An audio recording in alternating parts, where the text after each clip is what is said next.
From the unexplained to the mundane, come join us on a journey to the fringe. Hello and welcome to Journey to the Fringe, where, Chelsea, I think it's a fairly reasonable thing to say that we've both had issues with authority, both in the past, not run-ins with them, just problems with authority. It's a personality trait that I think we both have. What with you not being able to take tests well because somebody's judging you, and I just having been sold that the police are out to get me since I was like 3 years old, just not trusting anything with an authority figure. I thought you were talking about all the arrests.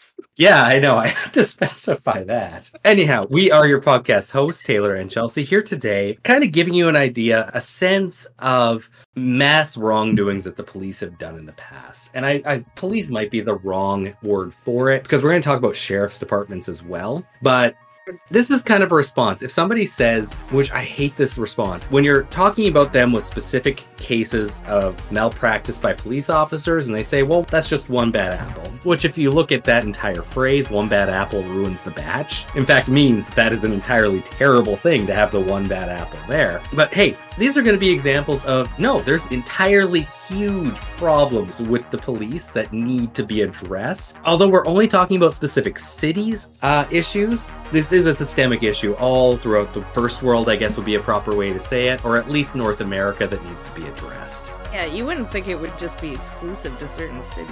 So Chelsea, strap yourself in. We've got 3 cases here to look at. Just to give you a warning, they're going to get worse as we go. Okay, so you went least worst to worst. Yeah, at least worst to worst. Yeah, and it was a tough choice to make the worst one, but they're all pretty bad in their own right. So Chelsea, I hope you're ready for this. Did you know that if you're rich enough, you can just hire an entire police precinct?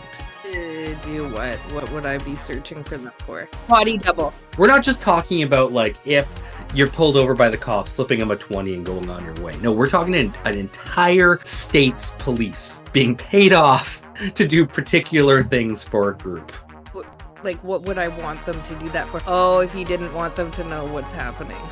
No, not necessarily that, but you're kind of on the right track here. Now, this story, Vice News did a great job on this happening. This happened in 2021. It's from Motherboard, which is a subsidiary of Vice. And it's specifically about a pipeline that was being built from Canada to the US. A Canadian oil company gave Minnesota law enforcement $2 million to fund the policing of protests against construction of its pipeline. Calgary-based oil giant Enbridge set up a fund called the Public Safety Escrow Trust in May of 2020 as part of its permitting process for the Line 3 pipeline route, which carries oil from Edmonton, Alberta to Superior, Wisconsin, which is not Superior to Edmonton, I don't think. It's just the name of the city that it's going to. Nice tactic. Yeah. The funds in this account have been used to reimburse costs associated with maintaining the peace around the pipeline, including for officers' wages, lodging, and boom trucks, according to the Minnesota Public Utilities Commission and Line 3 permits. On July 29th, 2021, a group of unarmed environmental activists protesting the pipeline in Thief River Falls, Minnesota, were tear-gassed, shot with rubber bullets, and arrested. Quote, "It was a really brutal scene. The level of force being used, partnered with the very close range that law enforcement was facing us, led to some pretty serious injuries. It was really an extreme level of force partnered with a really punitive and oppressive style of jailing," said Tara Hauska, an Ojibwe lawyer and activist who was arrested at the protests. The nearby Marshall County Sheriff's Department filed a reimbursement request for expenses associated with that day's patrol. A spokesperson for the Minnesota PUC, which we talked about earlier, confirmed to Motherboard. According to the utility regulator, between June 8th and July 31st, that sheriff's department was reimbursed $20,057.90 by Enbridge for personnel expenses associated with Line 3 assists. And the Marshall County Sheriff's Department did not respond to a request for comment.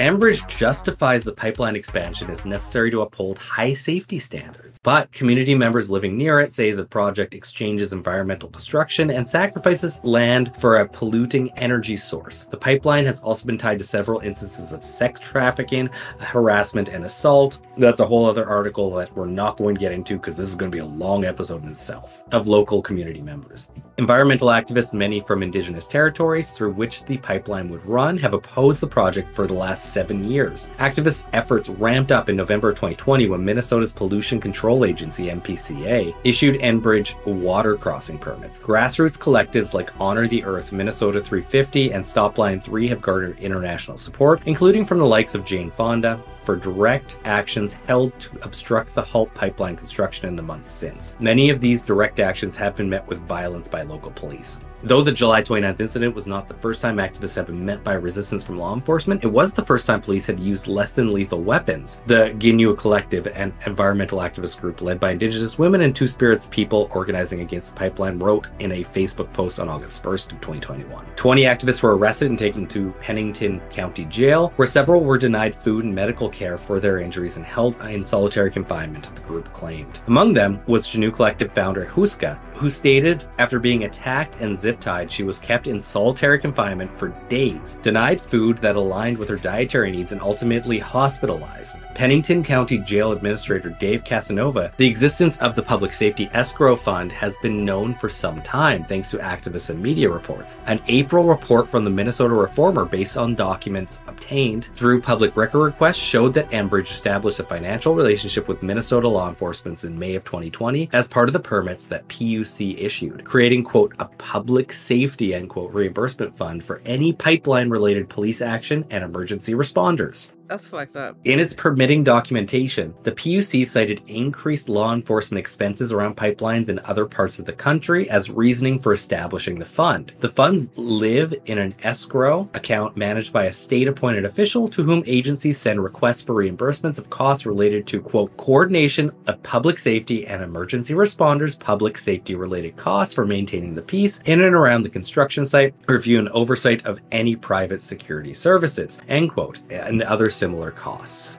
It's not public safety if the oil company is paying them. Jesus Christ.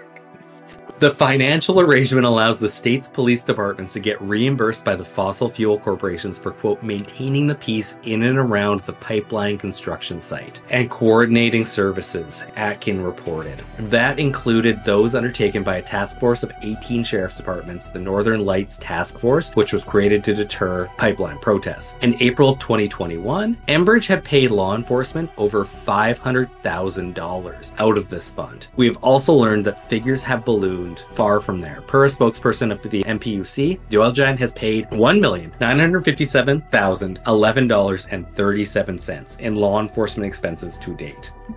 That's a hard number. That is a really hard number. That's too many numbers. Just round it, please. Yes. How many cents? Why are they paying cents? Round up, please. For the sake of those saying the number, at least. Have some compassion. These expenses likely helped cover what Huska says has been relentless surveillance by Minnesota police along the pipeline's route for the last year. Quote, there's a law enforcement officer parked right across the dirt road that we live on right now. Like, that's the daily occurrence there, 24 hours a day. End quote, says Huska. Huska says the financial relationship between Enbridge and the state regulator is an indication of its undue influence. She recalled receiving flippant comments from arresting officers as she and fellow protesters were detained, alluding to the partnership. Quote, the police who were standing around as we're wearing zip ties are talking about how much fun they had, and they hoped we came back real soon, and that they're going to get time and a half. We're sitting there, hurt and unable to open our eyes because we've had so much mace in them, and they're just laughing at us, end quote, Huska says. Since the creation in 2020, $327,000 of the Enbridge Fund has gone to the Cass County Sheriff's Office, located 180 miles north of Minneapolis, for security patrols of pipeline property, the Reformer noted. This amounted to around 7% of the department's salary and overtime budget for that year. Between November 28, 2020 and February 19, 2021, over 40 employees dedicated more than 7,000 hours to safety patrol. And another $171,000 went to Beltrami County Sheriff's Department for officers training as early as 2017. Preparation for the pipeline and mileage for response to Line 3 protests. All of this was paid for by Enbridge. Enbridge spokesperson Julie Kellner said that the company recognizes protesters' rights to, quote, express their views about the energy we all use, but it does not tolerate illegal and unsafe acts. That's the end of the quote. That's the end of the article. And that's how easy it is to just buy a police department. I feel like Enbridge doesn't make the law to say what they can support and not, and the police don't need to be paid to uphold peace. Especially when that's what we're doing. We're supposed to be doing that. That's the whole point of taxes. Yeah, we already pay you to not get paid by somebody else so that you could protect them, the billionaire. So, I mean, I laugh, but it's disgusting. That's the first one. You can just buy a police department if you really need to. You got enough money. Well, now that I know that, maybe when I need them, I'll buy them. Okay. And if you guys want to give us enough money to actually buy a police department, please do so. So far, you have given us 0 monies to buy a police department. So any effort will help. They haven't paid us money to do shit with. I'm sorry, it's true. No judgment here. Don't worry, guys.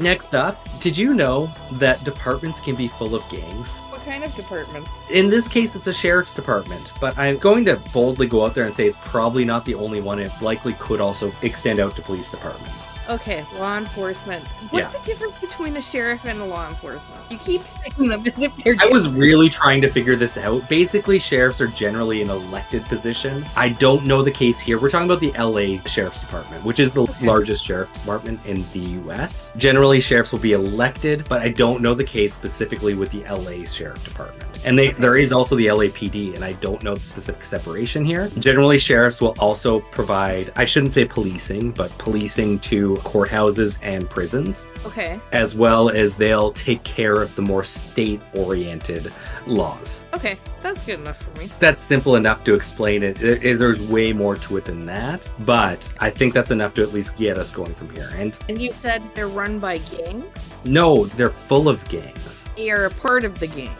Let's read this story, and you're going to learn as we go, because this was absolutely ridiculous when I learned this, and it's a fairly recent revelation. So LASD, Los Angeles Sheriff's Department, has over 18,000 employees, and that makes the LA County Sheriff's Department the largest in the US. But it is plagued by dozens of often violent gangs and cliques organized by sheriff's deputies. This has been going on since at least 1973. What? Like, are we talking about like Crips and Blood? No. That's the only gangs I know in the area. It's entirely unique to the sheriff's department, and you're going to learn about it here. It's just ridiculous. We're going to be pulling from 2 sources. One is the Civilian Oversight Commission on Sheriff's Department in LA. That's stupid. This is a document that was drafted and came out as of February of 2023.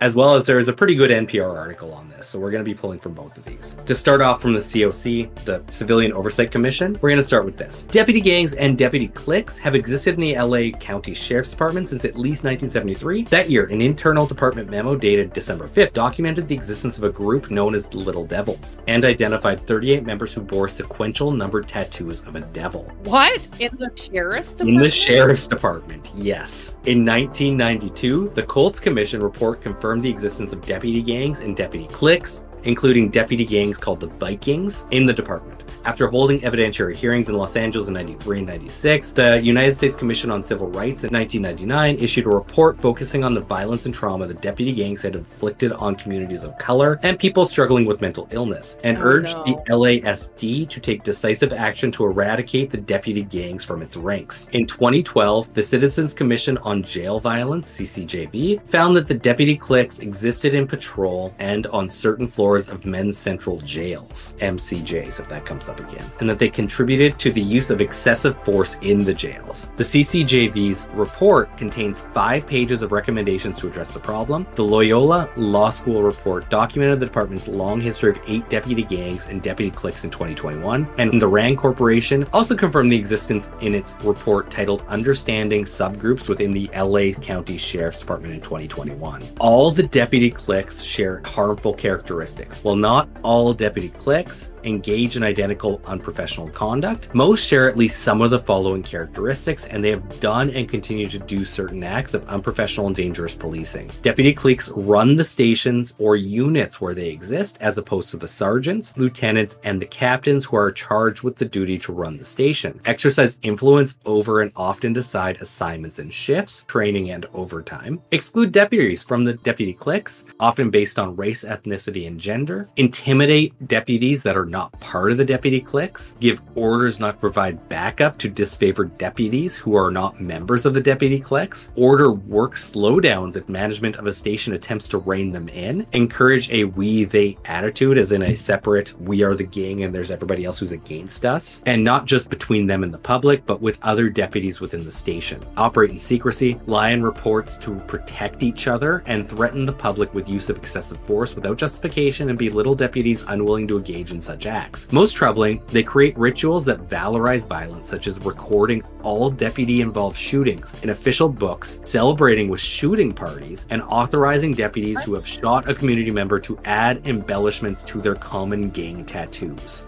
I'm just lost for words. This is literally from a civilian oversight commission. Like, this is documents that they collected on it, and we're going to talk about people who actually talked to them about this as we get going. This is insane. How does this even happen? Is this just an LA thing? That's a great question. We're going to keep going. Typically, to be invited to become a member of a deputy gang or deputy clique, a deputy must demonstrate, quote, toughness, end quote, that is frequently associated with the use of excessive force or other forms of unconstitutional policing. Often the euphemistic term peer leader is used to describe the members. Deputy gangs and deputy cliques also have used and continue to use assaultive behavior against fellow deputies who do not belong to their group as a show of power and influence. Certain of these altercations have led to public exposure in the media. The COC investigation uncovered these other incidents, including threatened use of weapons by deputies upon other deputies. The pernicious effects of these groups go well beyond assaulting other deputies. Recent publicly released body cam footage of a deputy threatening to shoot a man in a parked car without any evidence of wrongdoing illustrated in real time gang behavior characteristics of deputy gangs and deputy cliques interacting with the public served. Not all members of deputy cliques engage in acts of misconduct. Even those members who do not engage in misconduct, however, contribute to the unprofessional influence of deputy cliques and their negative impact on the department and on other deputies. Deputy cliques have and continue to do great damage to the reputation of the department, and the public hearings demonstrate that they have unquestionably destroyed trust between the department and the public it serves. This is insane. And Chelsea, this is just give you an example. This is just one group. Members of the Jump Out Boys shared a common numbered tattoo that depicts a red-eyed skull wearing a bandana with the letter OSS and holding a revolver next to an ace of spades and an eight of spades, the so-called dead man's hand in poker.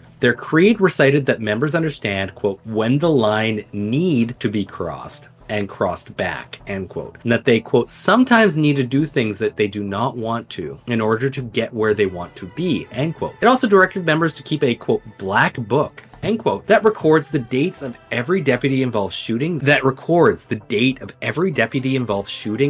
authorize each shooter to embellish his common tattoo with smoke coming out of the gun. 7 Jump Out Boys members were fired, but because there was no clear policy against joining a deputy gang at the time, the Civil Service Commission reinstated 4 of them. What? Is there a law against it now? That was one of the recommendations, I believe. That wasn't really what I was looking at this point. And like, there's so much we have to go into still with even this, that it's hard to catch it all. And then there's another story after this one, which I think is worse. Okay. It is indisputable that for nearly 50 years, deputy gangs and deputy cliques have existed within the department, and their existence and negative impacts were known to the leadership of the department, yet there was no sustained effort during this period to eradicate deputy gangs and deputy cliques from the department. All prior efforts were inadequate, lost continuity, and failed to eliminate deputy gangs and deputy cliques.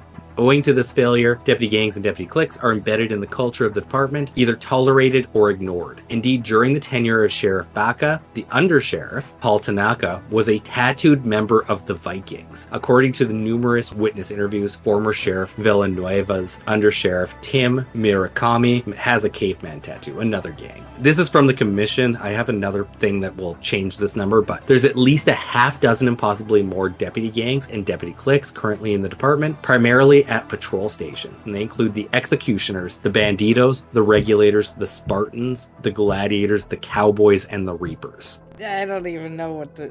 Okay. And now we're going to move to a bit from the NPR article on this. 2 recent undersheriffs, the second-in-command posts for the department, were identified by the commission as having gang tattoos. Paul Tanaka, the undersheriff from 2011-2013, and Tim Murakami, the undersheriff reporting to Alex Villanueva, until 2022, who we're just talking about. An extensive investigation by nonprofit newsroom Knock LA, which if you're looking for good information on this, go read Knock LA. That is the best location for this. Alleged dozens of gangs were associated with the sheriff's office, but also noted the county's district attorney routinely denies to charge members. The newsroom also reported the department tends to settle excessive force cases and other lawsuits involving alleged members before they go to trial, costing taxpayers millions. In the years since the Oversight Commission conducted an exhaustive review of its own, culminating in the report published in March, the new report found evidence of gang control of at least 6 sheriff's department stations: Compton Station, East LA, Station Lenox, Century Station, Lancaster, and Palmdale Station, as well as within Aerobuero, the department's helicopter division. The gangs are well documented for using excessive force on civilians, harassing other deputies, and using violence on inmates inside jails. The deputy gangs have historically proved a threat to the chain of command, according to multiple reports. According to the 1992 report, deputies at the then notorious Linwood Station, quote, harassed and intimidated any sergeant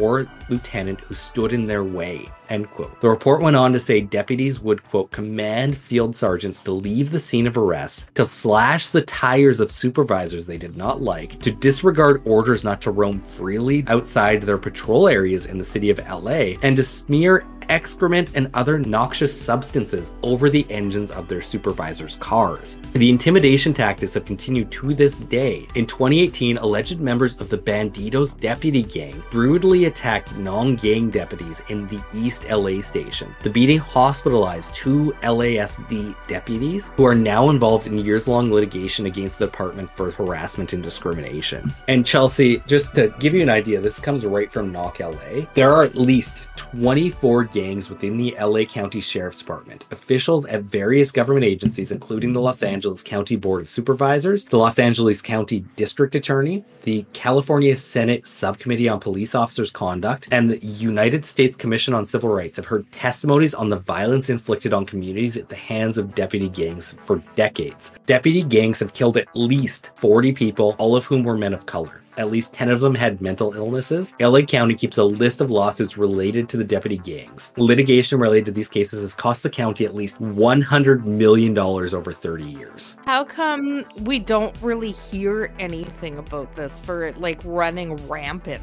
Well, part of it is it's really hard to report on police departments and sheriff's departments because they have good protection within and they don't really have any oversight. And one thing that comes with this is they are absolutely ruthless with targeting people who try to kind of bring them out. Anybody who talked to the commission I was talking about, the COC, there was one woman, I didn't write her name down. She was in the sheriff's department. As soon as she started talking to him, she was demoted, immediately demoted, and put on graveyard shifts. Okay. She also said that people were tailing her 24/7. Oh my God. Other people who were talked to the commission said that they had warrants for the search of their properties issued multiple times throughout the investigation that they were involved in. I guess they are a gang. So, yeah. Okay. Wow. Disturbing. That is absolutely fucked up. Just something you would not expect to hear. Even then, like when you hear that, you don't quite understand what it means because you're like, yeah, the Bloods are the Crips. No, their own unique gangs within the department. In addition to the Bloods and the Crips, operating not in the police department. They didn't have the proper law structure like the police department has with the gang. But that is messed up. I can't believe this. For the last one here, apparently police departments can sometimes have black sites where they torture people. This comes from the Chicago Police Department, and we're just going to read this story. There's many different stories on it. There's a Wikipedia article. I decided to go with the Guardian article on it. It seems like it was fairly well covered in it. We're just going to go through this, and this is rough. Okay, shit. The Chicago Police Department operates an off-the-books interrogation compound, rendering Americans unable to be found by family or attorneys while locked inside what lawyers say is the domestic equivalent of a CIA black site. Oh, God. The facility, a nondescript warehouse in Chicago's west side known as Homan Square, has long been the scene of secretive work by special units. Alleged police practices at Homan Square, according to those familiar with the facility, who spoke out to The Guardian after its investigation into Chicago police abuse, include, this is what happens here. Keeping arrests out of official booking databases, beatings by police resulting in head wounds, shackling for prolonged periods, denying attorneys access to the secure facility, holding people without legal counsel for between 12 and 24 hours, including people as young as 15. At least one man was found unresponsive in Homan Square's interview room and later pronounced dead. Brian Jacob Church, a protester known as one of the NATO 3, and this is actually where it comes from, Chelsea, where we actually learned about Homan Square being a thing. There was a NATO summit in 2012 in Chicago. Chicago police said that they didn't arrest anybody, but there were 3 people missing. And that's basically where journalists started to dig, and they discovered this. This is where it came out. It had been going on a lot longer than 2012 and only 2012. Officers restrained Church for the better part of a day, denying him access to an attorney before sending him to a nearby police station to be booked and charged. Quote, Homan Square is definitely an unusual place. It brings to mind the interrogation facilities they use in the Middle East. The CIA calls them black sites. It's a domestic black site. When you go in, no one knows what happened to you. End quote, Church told The Guardian. The secretive warehouse is the latest example of Chicago police practices that echo the much criticized detention abuses of the US war on terror. While those abuses impacted people overseas, Homan Square is said to house military-style vehicles, interrogation cells, and even a cage, trains its focus on Americans, most often poor, black, and brown. Unlike a precinct, no one taken to Homan Square is said to be booked. Witnesses, suspects, or other Chicagoans who end up inside do not appear to have a public searchable record entered into a database indicating where they are, as happens when somebody's booked at a precinct. Lawyers and relatives insist there's no way of finding their whereabouts. Those lawyers who have attempted to gain access to Homan Square are often turned away, even as their clients remain in custody inside. Quote, it's sort of an open secret among attorneys that regularly make police station visits this place. If you can't find a client in the system, odds are they're here, end quote, said Chicago lawyer Julia Bartmus. Chicago civil rights attorney Flint Taylor said Homan Square represented a routinization of a notorious practice in local police work that violates the 5th and 6th Amendment of the Constitution. Quote, this Homan Square revelation seems to me to be an institutionalization of the practices that date back more than 40 years of violating a suspect's or witnesses' rights to a lawyer and not to be physically or otherwise coerced into giving a statement, end quote, said Taylor. Much remained hidden about Homan Square. The Chicago Police Department did not respond to The Guardian's questions about the facility, but after The Guardian published the story, the department provided a statement insisting without specifics that there's nothing untoward taking place at what is called the, quote, sensitive,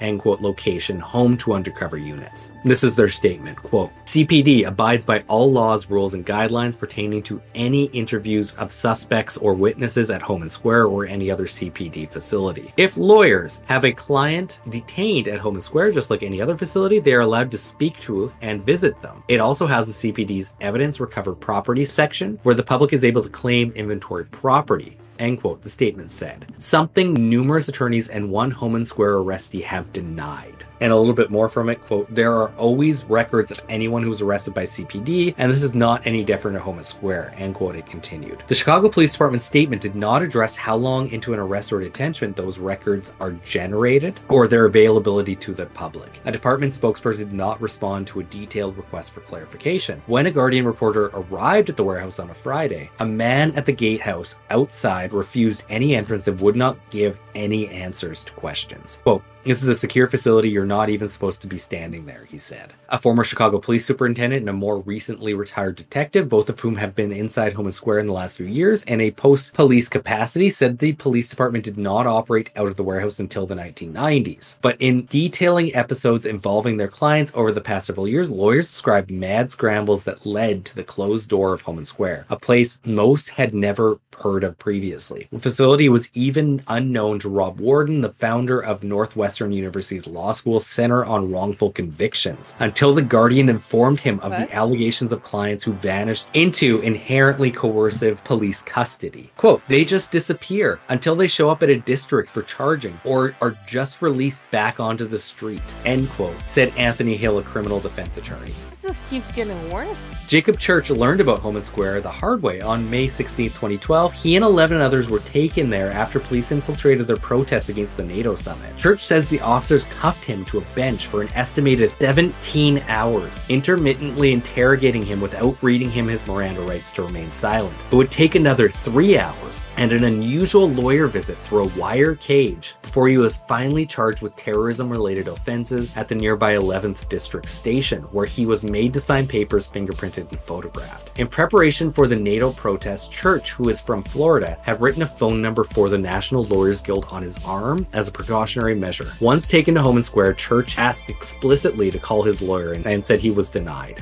Quote, "Essentially, I wasn't allowed to make any contact with anybody," end quote, Church told The Guardian, in contradiction of a police guidance on permitting phone calls and legal counsel to arrestees. Church's left wrist was cuffed to a bar behind a bench in a windowless cinder block cell, with his ankles cuffed together. He remained in those restraints for over 17 hours. Quote, "I had essentially figured, all right, well, they disappeared us and we're probably never going to see the light of day," end quote, said Church. Though the raid attracted major media attention, a team of attorneys could not find Church through 12 hours of active searching. Sarah Gelsomino, Church's lawyer, recalled, "No booking record existed. Only after she and others made a major stink with contacts in the offices of the Corporation Council and Mayor Rob Emanuel did they even learn about Homan Square." They sent another attorney to the facility, where he ultimately gained entry and talked to Church through a floor-to-ceiling chain link metal cage. Finally, hours later, police took Church and his 2 co-defendants to a nearby police station for booking. After serving 2.5 years in prison, Church is currently on parole after he and his co-defendants were found not guilty in 2014 of terrorism-related offenses, but guilty of lesser charges of possessing an incendiary device and the misdemeanor of, quote, mob action, end quote. The access that NATO 3 attorneys received to Homan Square was an exception to the rule, even if Jacob Church's experience there was not. 3 attorneys interviewed by The Guardian report being personally turned away from Homan Square between 2009 and 2013 without being allowed access to their clients. 2 more lawyers who hadn't been physically denied described it as a place where police withheld information about their clients' whereabouts. Church was the only person who had been detained at the facility who agreed to talk with The Guardian. Their lawyers say others fear police retaliation. One man in January of 2013 had his name changed in the Chicago Central booking database and then taken to Homan Square without a record of his transfer being kept. According to Eliza Solowiecz, sorry, that's a hard name, of Chicago's First Defense Legal Aid, she found out where he was after he was taken to the hospital with a head injury. Quote, "He said that the officer caused his head injuries in an interrogation room at Homan Square. I had been looking for him for 6 to 8 hours, and every department member I talked to said that they'd never heard of him. He sent me a phone pic of his head injuries because I had seen him in a police station right before he was transferred to Homan Square without any," end quote, said Solowiecz. Bartmus, another Chicago attorney, said that in September of 2013, she got a call from a mother worried that her 15-year-old son had been picked up by police before dawn. A sympathetic sergeant followed up with the mother to say her son was being questioned at Homan Square in connection to a shooting and would be released soon. When hours passed, Bartmus traveled to Homan Square only to be refused entry for nearly an hour. An officer told her, quote, "Well, you can't just stand here taking notes. This is a secure facility. There are undercover officers and you're making people very nervous," end quote, Bartmus recalled. Told to leave, she said she would return in an hour if the boy was not released. He was home and not charged after, quote, 12, maybe 13 hours in custody, end quote. On February 2nd, 2013, John Hubbard was taken to Homan Square. Hubbard never walked out. The Chicago Tribune reported that the 44-year-old was found unresponsive inside an interview room. Oh my God. And pronounced dead. After publication, Cook County medical examiner told The Guardian that the cause of death was determined to be a heroin intoxication.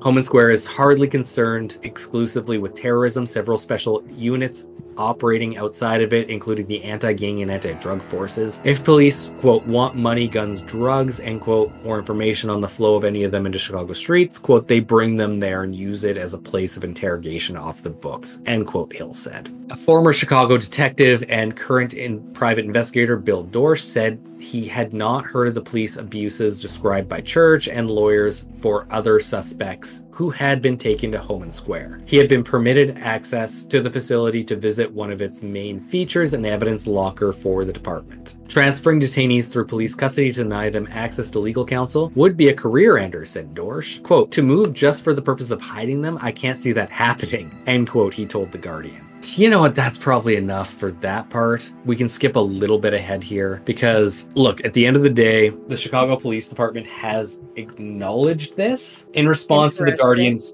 article of which I was reading to you. The Chicago Police Department first denied any wrongdoing, but in 2015, as Chicago was experiencing activist pressures resulting from outrage over the Homan Square reporting and the murder of Laquan McDonald, separate thing, but anyways, the city under Mayor Rahm Emanuel announced a reparation deal for the 1970 survivors of torture and detention under former Chicago Police Commander John Burge. The deal included $5.5 million fund for torture survivors, free college tuition for survivors and their families, a memorial and inclusion of the torture cases in 8th and 10th grade history courses in Chicago school districts. A coalition of Chicago activists, including Project NIA and We Charge Genocide, were major backers of this deal. So they did make some changes. From what I've read, people are not happy with the amount of changes that have taken place, and they are not sufficient enough to clearly show the CPD has learned from their lessons. And in fact, the guy, John Burge, he did serve some time in jail. He kept his pension until he died. So it wasn't bad enough that he had money taken away from him. This is insane. I don't even want to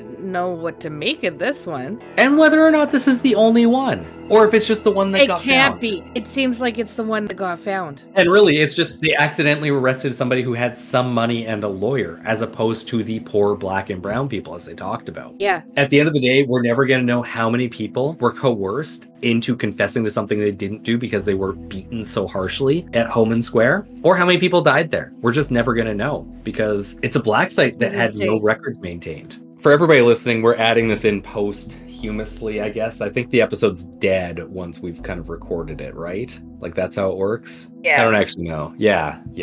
I don't know. It's an article I forgot to add in here. This, in fact, has been condemned by the UN. This surprised the hell out of me. It's on the UN's website. It's United Nations Human Rights Office of the High Commissioner, posted on June 3rd, 2024. United States. UN experts urge action to address lives stolen by systemic racist police violence in Chicago. UN experts today called for further action to remedy racialized police violence and misconduct within Chicago's law enforcement and criminal justice system against people of African and Latino descent in the United States. Quote, Chicago has a long history of law enforcement officials reportedly using torture to extract confessions to serious crimes. These heinous, alleged human rights violations appear to a significant extent to be rooted in systemic racism and have disproportionately affected people of the African and Latin American descent, says the UN expert. The experts stress the devastating impact of these practices on individuals and communities. Quote, many people of African and Latin American descent, some of whom were children at the time, were reportedly arrested without reasonable cause and tortured to sign confessions to very serious crimes, including homicide. These confessions, as well as broader systemic racism and police misconduct in Chicago's criminal justice system, have reportedly resulted in many wrongful convictions and wrongful incarcerations of individuals,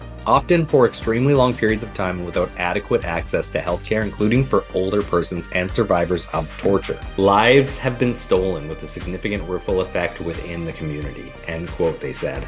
Chicago has taken steps to address the reported human rights violations, including a public apology and the establishment of the Torture Inquiry and Relief Commission to acknowledge and remedy and prevent police torture and misconduct. While welcoming these important initiatives, the experts expressed concern that efforts to address abuse have been piecemeal and far too slow in implementation. They expressed their concern that individuals affected remain incarcerated or unable to rebuild their lives due to systemic barriers that prevent their access to procedures to be established with innocence and access full redress and remedies. The experts also expressed concerns that reports indicate that such alleged human rights violations have taken place largely with impunity. Quote, the individuals implicated in these human rights violations have not been held accountable. A just society must address these past wrongs and put in place all measures to prevent recurrence, end quote, the experts said. The experts urge relevant federal, state, and local officials to take immediate and comprehensive action to fully address and remedy the situation in Chicago. The UN experts have been in contact with the government of the United States to address these allegations and clarify its obligations under international law. That's the end of the article. I found it so so crazy that usually when you see condemnation from the United Nations, it's not against a first world country, excluding the whole debacle with Israel. We're just going to leave them out of this with that. I don't know that I get my news from the United Nations website, but not only are these people, this seems like it's not a related thought, but it is. Not only are these people being not held accountable, but I mean, this isn't just news that is widely known. It is on the United Nations website, but I didn't know about it. I watched the news. I've never even heard of it until this Journey to the Fringe episode. This could have been a Fringy mini this week. Like, literally, it happened in June. This article on the UN website. Yeah, I would have taken it from a few years ago, too. Yeah. I have no standards. But I just wanted to add that because it's so mind-boggling. Like, you don't think about the UN condemning things in North America, and yet here they are. Like, this is terrible and needs to be addressed. I do. I also wonder what else are they condemning, but I don't know because I'll never visit their website. I don't even know what would bring me there in the first place, to be honest. Me sending even you a though link, I find this interesting. Yes. Anyhow, back to the original episode. I'm speechless. All of this, and you're right, it did just progressively get worse. Not that the first one was good. It didn't go good to worst. It just went worst to worst. But yeah, these are systemic issues within law enforcement departments that show that there is something rotten with the entire situation that we have, I think. It's not just one-off individuals that have problems. It is systemic. Yeah. Any one of these you can point to and say that there are major issues. I know people are going to point at the particular cities they take place in. I'm going to tell you right now, it's not just these ones. You will find them anywhere. And hell, like I remember with the New York PD, they threatened the previous mayor with a doxing on his daughter. Just openly. That's how it worked. There's issues all over. I mean, these are just three things. I'm sure there's a whole lot that we could be pulling up. I was not expecting there to be gangs operating within, I don't know what the technical term for it is, the police generally. Well, yeah, and you got to assume that's not the only place where something like that's taking place, even if it's not particularly named gangs. That process that they talk about of covering up for each other and having this rite of passage, which is violently attacking people. No, the whole thing has been a crazy ride. As always, I appreciate you enlightening me to this. Even if you don't want it, it's just how kind of it works. Anyhow, I never want it. Yeah. I have been Taylor. Here with Chelsea. We are Journey to the Fringe. Thank you all for listening, and we'll see you next week. Bye. Thank you for listening to Journey to the Fringe. If you have liked what you have listened to, please like, share, subscribe, or follow, depending on what venue you are listening to us through. Also, please, if possible, leave a 5-star review, as that really helps us in the algorithms. Should you wish to interact with us, please check us out on your social media of choice. I bet you we are there. And if you really want to communicate with us and give us ideas for new episodes, or tell us that we're wrong and terrible, either way, please send us an email at journeytothefringe@gmail.com. For now, I'll see you in the next episode.